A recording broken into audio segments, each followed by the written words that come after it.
সুপ্রিয় দর্শক, আসসালামু আলাইকুম। কথায় আছে, অন্যের জন্য গর্ত খুঁড়লে সেই গর্তে একসময় নিজেকেই পড়তে হবে। তৌহিদি জনতা দিয়ে মব করিয়ে সারা দেশে আওয়ামী লীগের নেতাকর্মীদের বাড়িঘর ভাঙা হলো, বঙ্গবন্ধু শেখ মুজিবুর রহমানের বাড়িঘর ভাঙা হলো। এখন দেখলাম নিরাপত্তাজনিত ইস্যুতে বৈষম্য বিরোধী ছাত্র আন্দোলন তাদের নিজেদের আয়োজন করতে যাওয়া কনসার্ট স্থগিত করতে হলো। অর্থাৎ তারা বাংলাদেশের ইতিহাসে সবচেয়ে বড় যে কনসার্টটি করতে যাচ্ছে সেটি এখন তাদেরকে স্থগিত করতে হলো। তারা তৌহিদি জনতার কথা বলছে না, তারা কোনো হুমকির কথা বলছে না, হামলার কথা বলছে না, কিন্তু নিরাপত্তাজনিত কারণে বলছে যে এই কনসার্টটি স্থগিত করা হয়েছে। তাহলে প্রশ্ন উঠতেই পারে, এই নিরাপত্তা ইস্যুটা কেন, বা তারা কেন নিরাপত্তা নিয়ে ভয় পাচ্ছে? এখানে এই কনসার্টে ধরেন 20,000, 50,000 বা 1 লাখ মানুষের সমাগম হতো। তারা বুঝতে পেরেছে যে এখানে একটা এমন কিছু ঘটতে পারে যেখানে এই মানুষগুলা যারা অংশগ্রহণ করবে তাদের নিরাপত্তা ইস্যু থাকছে। তাহলে তারা কি কোথাও থেকে হুমকি পেল? কেউ কি তাদেরকে বলেছে যে কনসার্ট করা যাবে না? কিংবা তারা কি কোনোভাবে রাষ্ট্রীয়ভাবে যে তারা বুঝতে পারছে যে দেশ এমন অস্থিতিশীল অবস্থার মধ্যে রয়েছে যার কারণে তারা আসলে কনসার্ট আয়োজন করতে পারছে না? দেশের আইনশৃঙ্খলা পরিস্থিতি কি এতই খারাপ? তাহলে এখানে প্রশ্ন উঠতেই পারে, যদি আপনি গত 6 মাসে দেশের আইনশৃঙ্খলা পরিস্থিতি ভালো না করতে পারেন, মানুষ কনসার্ট, গান বাজনা বা যার যে স্বাধীনতা, একদম একটি স্বাধীন দেশের নাগরিক হিসেবে যা যা করতে পারা যায়, অপরাধ বাদে অন্য যা কিছু, সেগুলো যদি করতে না পারে, তাহলে আপনি কেন শেখ হাসিনার পতন ঘটিয়েছেন? কেন আপনি এই যে কনসার্ট না করতে পারা, বা ঝিনাইদহের একটা ঘটনা, বা ধরেন এই যে মানিকগঞ্জে একটা ঘটনা ঘটলো যে একজন বাউল সম্রাটের বা একজন বয়াতির, রশিদ বয়াতির মাজারে ওরস শরীফ হচ্ছিল, তাদেরকে সেটি বন্ধ করতে হলো। সেটিকে তার জন্য গণতন্ত্রহীনতা নয়? আপনি যদি দেশকে স্থিতিশীল না করতে পারেন, আইনশৃঙ্খলা পরিস্থিতি যদি নিয়ন্ত্রণে না রাখতে পারেন, সব মানুষের জন্য যদি তাদের গণতান্ত্রিক অধিকার ঠিকভাবে যদি তাদেরকে না দিতে পারেন, তাহলে শেখ হাসিনার পতন হলো কেন? শেখ হাসিনার পতনও তো হয়েছে এই যে গণতন্ত্রহীনতার জন্য। তো এই পতনের পর এই যে নতুন বাংলাদেশ হলো, নতুন দেশ এলো, মানুষ কি তাদের গণতন্ত্র পাচ্ছে? আমরা দেখতে পেলাম যে এই আমাদের যে সাবেক যে বাণিজ্য মেলা যেখানে হতো ঢাকার আগারগাঁওয়ে চীন মৈত্রী সম্মেলনের পাশে, সেখানে একটা কনসার্টের আয়োজন করতে যাচ্ছে। এই কনসার্টে কে কে অংশ নিত? বৈষম্য বিরোধী ছাত্র আন্দোলন বা কনসার্ট আয়োজন কমিটির পক্ষ থেকে আগেই বলা হয়েছিল যে যারা এই বৈষম্য বিরোধী ছাত্র আন্দোলন বা শেখ হাসিনার পতন আন্দোলনে যেই সব শিল্পীরা অংশগ্রহণ করেছে, যেমন ধরেন জেমস, যাকে নিয়ে বাংলাদেশে খুব বেশি বিতর্ক নেই, এ পর্যন্ত তার কোথায় কোনো কনসার্ট কি স্থগিত হয়েছিল? এরকম কোনো নজির খুব কম, মানে আমার জানা মতে নেই। তারপরে Chirkutt, Artcell, Sonar Bangla Circus, Bengal Symphony, Bangla 5, Cryptic Fate, Kureghor, Kaktal, সঙ্গীতশিল্পী ফারজানা ওয়াহিদ সায়ান সহ অনেকের এই কনসার্টে থাকার কথা ছিল, যারা এই আন্দোলনে যাদের ভূমিকা ছিল, যারা নিজের ক্যারিয়ার বিসর্জন দিয়ে শেখ হাসিনার পতনের আন্দোলনে শিক্ষার্থীদের সঙ্গে যোগ দিয়েছিল। এখন আপনি তাদেরকে কনসার্ট করতে দিচ্ছেন না। সেখান থেকেই প্রশ্ন ওঠা স্বাভাবিক যে আপনারা আসলে হুমকিটা কোথা থেকে পেয়েছেন, বা আপনাদের কেন এই গণতন্ত্রহীনতা বা কিসের ভয়ে আপনাদেরকে হাঁটতে হচ্ছে উল্টো পথে? বাংলাদেশ কি উল্টো পথে যাচ্ছে? অন্তত এইসব পরিস্থিতি তাই কিন্তু মিন করছে। বৈষম্য বিরোধী ছাত্র আন্দোলন যাদের সঙ্গে কাঁধে কাঁধ মিলিয়ে এই আন্দোলনটা করেছিল বা শেখ হাসিনার পতন ঘটিয়েছিল, তারাই কি এখন তাদের বিরুদ্ধে চলে যাচ্ছে, বা তাদের হুমকির মুখে এই বৈষম্য বিরোধী ছাত্র আন্দোলনকে বা দেশের মানুষকে পড়তে হচ্ছে?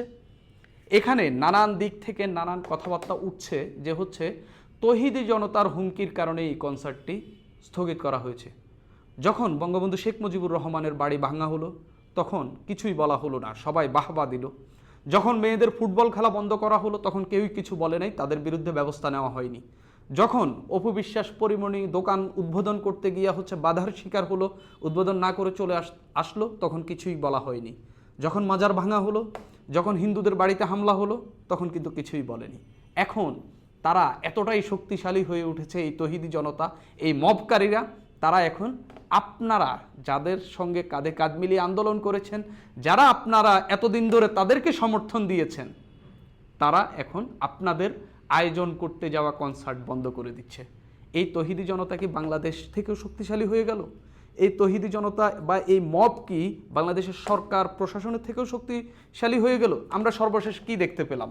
এই তৌহিদি জনতা এই মবকে নিয়ে কথা বলেছিলেন একজন উপদেষ্টা, যিনি আবার ছাত্র আন্দোলনে সক্রিয় ভূমিকার কারণে মাস্টারমাইন্ড হিসেবে পরিচিতি পেয়ে যিনি উপদেষ্টা পরিষদে গেলেন, তাকেই তৌহিদি জনতার বিরুদ্ধে কথা বলার কারণে শেষ পর্যন্ত তাকে ক্ষমা চাইতে হলো। তাহলে প্রশ্নই উঠছে, আসলে বাংলাদেশ কি এই তৌহিদি জনতার কবজায় চলে গেল? বাংলাদেশের মানুষ যা কিছু চাইবে বা নিজেদের মতো স্বাধীনতা উপভোগ করার জন্য যা কিছু করতে পারা যায় বা যা কিছু করা যায় একজন মানুষের স্বাধীন অবস্থায়, সেগুলো কি তারা করতে পারবে না? আমরা সর্বশেষ একটি ঘটনা দেখলাম ঝিনাইদহে একটি গ্রামে আপনার লিফলেট টানিয়ে দেওয়া হলো, লিফলেট সাটিয়ে দেওয়া হলো যে এই গ্রামে কোনো গান বাজনা করতে দেওয়া হবে না। কেন ওই গ্রামে গান বাজনা করতে দেওয়া হবে না কেন? আর গান বাজনা করলে কার কি সমস্যা? কেউ যদি নিজের মতো করে নিজের ঘরে গান বাজনা করে যদি সে চলে তাতে অসুবিধা কি? তার মতো করে তার স্বাধীনতা কি উপভোগ করতে দেওয়া উচিত না? সেই জায়গা থেকে প্রশ্ন আসছে, নানান দিক থেকে প্রশ্ন আসছে, বাংলাদেশের গণতন্ত্র আসলে কোন দিকে যাচ্ছে? যদি আমাদের এই শেখ হাসিনার পতনের পরও আমাদের আইনশৃঙ্খলা পরিস্থিতি এতটা খারাপ পর্যায়ে থাকে, যার কারণে বৈষম্য বিরোধী যারা অভ্যুত্থান করেছে তাদের কনসার্ট স্থগিত করতে হচ্ছে, একই সঙ্গে আমরা যদি এখন তৌহিদি জনতার কবজায় যেতে হয় বা তৌহিদি জনতার দখল বা তৌহিদি জনতার হুমকির মুখে থাকতে হয় বা তাদের কথায় আমাদের কনসার্ট বন্ধ করতে হয়, তাদের কথায় আমাদের মেয়েরা ফুটবল না খেলতে পারে, তাহলে আসলে কি গণতন্ত্র আছে? যেই জায়গাতে শেখ হাসিনার পতন করা হলো, যে গণতন্ত্রহীনতা, মানুষের মৌলিক অধিকার ক্ষুণ্ণ করা, মানুষকে ভোটের অধিকার ক্ষুণ্ণ করা, মানুষকে তার মতো করে স্বাধীনভাবে চলতে না দেওয়া, সে জায়গায় যখন আমরা এই প্রশ্নে শেখ হাসিনাকে যখন ছাড় দিই নাই, তাহলে তৌহিদি জনতাকে কেন ছাড় দেওয়া হচ্ছে? এই দেশে কি আরেকটা অভ্যুত্থানের প্রয়োজন পড়ছে না এই তৌহিদি জনতার বিরুদ্ধে? এই তৌহিদি জনতার বিরুদ্ধে আরেকটা আন্দোলনের দরকার পড়ছে না? এই তৌহিদি জনতাকে ঠেকানোর কি দরকার পড়ছে না? সারা দেশে ডেভিল হান্ট চলছে, গণহারে আওয়ামী লীগের নেতাদের যারা ডেভিল তাদেরকেও ধরা হচ্ছে, যারা নিরীহ, যারা ডেভিল নয়। একটা মানুষকে ডেভিল বলাটা আমি কখনোই সমর্থন করি না, তারপরেও যেহেতু সরকারিভাবে এই নামটি দিয়েছে বলতেই হচ্ছে।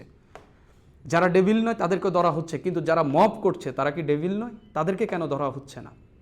নাকি সরকার কোনো না কোনোভাবে তাদের মন রক্ষা করে চলার চেষ্টা করছে যে এই তৌহিদি জনতা যদি সরকারের বিরুদ্ধে যায়, এই তৌহিদি জনতা যদি সরকারের বিপক্ষে দাঁড়ায়, তাহলে সরকার তাদের চেয়ারে থাকতে পারবে না? এরকম ভয় কি পাচ্ছে?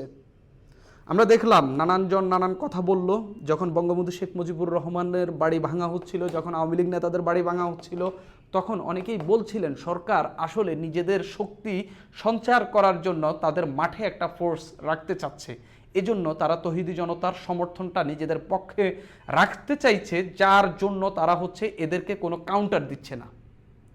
সেই কাউন্টার না দেওয়াটা এখন সরকারের জন্য কি কাল হয়ে দাঁড়াচ্ছে না?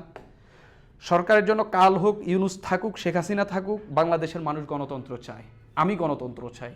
আমি আমার মতো স্বাধীনভাবে অন্যের ক্ষতি না করে স্বাধীনভাবে চলতে চাই। গণতন্ত্র কোনটা? আপনি আপনার মতো চলবেন ততক্ষণ পর্যন্ত চলেন যতক্ষণ না আপনি অন্যের অধিকার হরণ হচ্ছে বা অন্যকে আপনি কোনো না কোনোভাবে আঘাত না করছেন, এর আগ পর্যন্ত বাকিটাই আপনার গণতন্ত্র। সেটা কি এখন করতে পারা যায়? করতে পারা যাচ্ছে?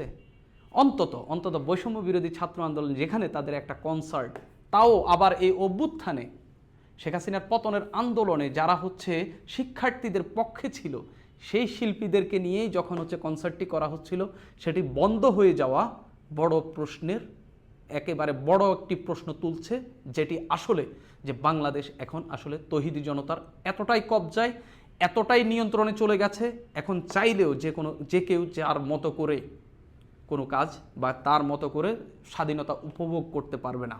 বাংলাদেশ এবং সরকার তৌহিদি জনতার কাছে বা একেবারে জিম্মি হয়ে গেছে, একেবারে বলতে গেলে সরকারের চেয়ে এই তৌহিদি জনতা শক্তিশালী হয়ে উঠেছে। সুপ্রিয় দর্শক, আপনাদের কি মন্তব্য এই বিষয়ে জানাবেন। আজ এই পর্যন্তই।